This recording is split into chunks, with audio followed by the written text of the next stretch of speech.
Hey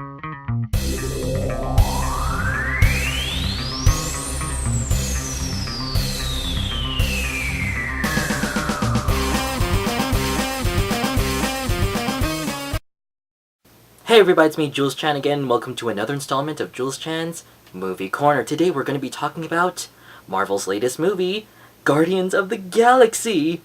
Now, was all the hype worth it, or was it a poor attempt to making a modern-day space action adventure? Duh, of course it was totally worth it, and the hype was so well-deserved. Okay, I'm going to tell you now, spoilers. I have to say, it's a very crude way of introducing somebody to the Guardians of the Galaxy, because it fits everything in. They're introducing them a crash course, pretty much, to their entire world, the setting, the places they go to, their enemies, and the whole team in general, because this isn't like with the Avengers, like where you had build-up pretty much with each and every one of the characters and got to know them. No, in this movie, you got to know each and every one of these characters, all 5 of them, while on screen. All of their personalities, their backstories, and everything. And that's very impressive, and still being able to have them have different personalities, well-defined personalities, have some depth to them, get to really know them. That's not easy to do. And especially with characters that aren't really that well known, like Captain America, or the Hulk, or the Fantastic Four, or the X-Men. That's not easy to do, especially with this kind of movie. And I have to say, it's a very risky, very bold kind of gamble by Marvel. And it's also a kind of movie, however, that you have to pay attention to every single detail if you want to really get to know them, but you just gotta absorb all of it. You have to really listen to it, all of their backstory. However, it's not like with Avatar where they just kept talking, but there was no emotion behind it. No, they talk and you know a lot about them, but they have emotion to it. Now, let's talk about the characters. Star-Lord, he's a doofus, but with a good heart, and I could see him really leading this team. Gamora, badass, and also she's an assassin, but then starts to question it. And a really kick-ass fighter, and okay, I guess I could see him with Star-Lord. Drax the Destroyer, I love his hearty laugh, and I love how he really does not get the whole concept of sarcasm or metaphors. You just love it, and also the fact that he's played by Bautista, second actor to be formerly a wrestler, and it turned out great. Rocket is pretty much the character who you might hate or love. He's either going to make or break this movie, because there were times, yeah, he was funny, but there were times where he was freaking annoying and he could piss you off. However, I liked him, even though his jokes usually were not really like that in the comics, but yeah, you gotta sacrifice something. He wasn't bad, however, he could be a really he could be a flaw to this movie for some people. Groot, possibly my favorite Groot. I mean, he's like Chewbacca, but more awesome. There was just one scene alone.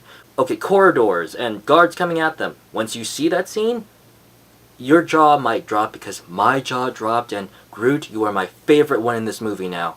I love you. There was also some cameos I'm not going to mention, but Cosmo, I kind of expected more from Cosmo's appearance. I love Cosmo. And also all the special effects, especially on Groot and Rocket. Like, I did not for one second think that, oh, this is CGI. It looks so good. It's CGI done so well that he actually did look like a furry raccoon, talking, and on his hind legs.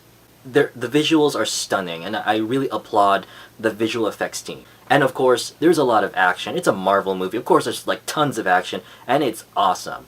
It never seems like the action is dragging out too much. It's all fast-paced, really good, and well choreographed. And the places they go to, oh my gosh, no head, oh, nowhere, yes, yes!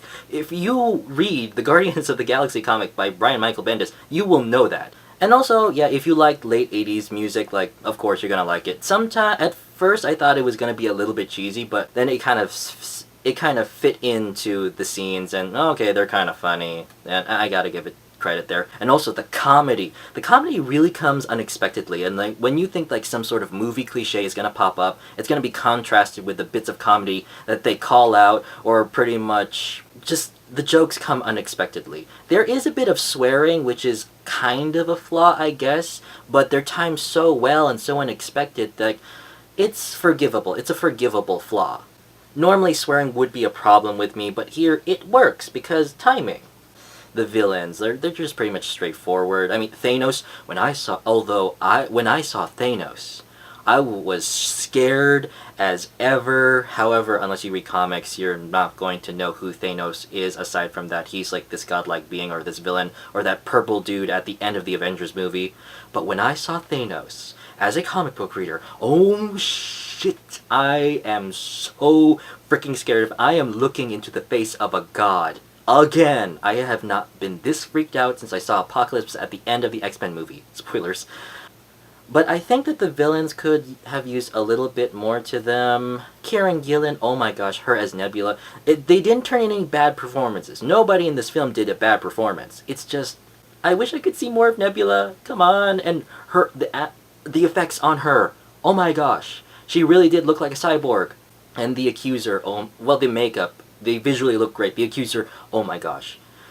But I thought we could see more into him. He's just, I'm evil guy. I'm the main villain, that's it. And I betray other people, that sort of thing. And I kill people, that's it.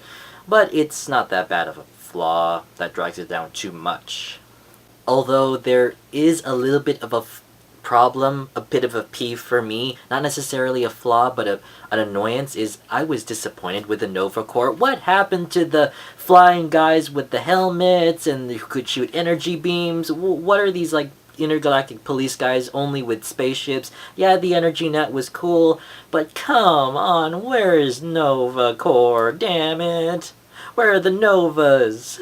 The story was good, however, you're gonna have to listen in on every bit of detail since they inject a lot, but there's good emotion here, and even if a character may seem unlikable, they're a band of misfits, and a really good strength of the story is that they eventually warm up to each other. Unlikely friends who don't really have that many friends to begin with and who are almost unlikable actually come together.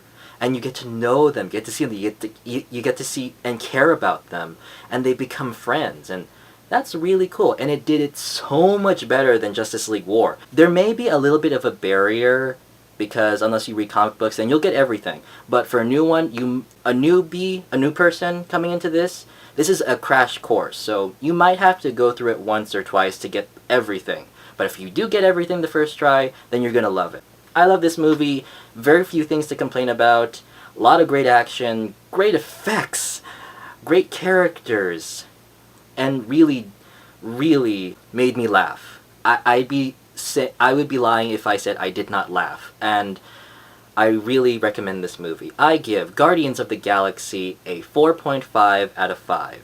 Alright guys, that's all the time I have. Thank you for listening to all of my babbling. Please comment, subscribe, tell me what you thought of the movie, let's discuss it, and I will see you later.